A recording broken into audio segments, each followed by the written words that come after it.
Attention to all Filipinos, kakapasok lang na balita, itinulak ang fixed 2,000 pesos monthly allowance para sa lahat ng mga PWDs. Sa video na ito, pakitapos hanggang sa dulo para malaman ang buong impormasyon.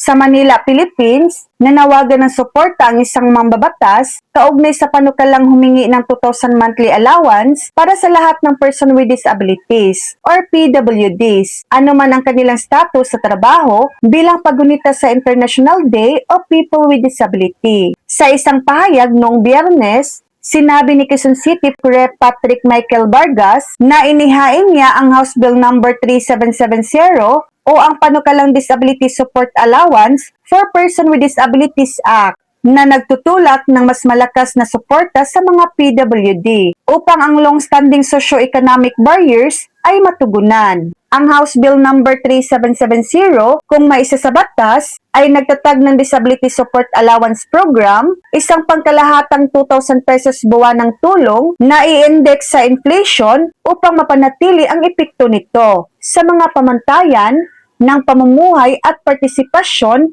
ng mga taong may kapansanan. Ayon kay Vargas, ang katotohanan ay madalas na dumaranas ng hirap ang mga PWD kumpara sa iba pang populasyon. Kaya naman, dapat silang tulungan ng gobyerno. So yan lang po ang latest update.